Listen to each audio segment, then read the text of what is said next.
Ayo. Lebih tua.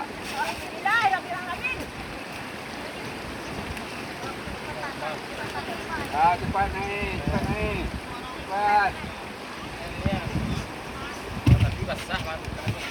Nah, gini lah masalah pakai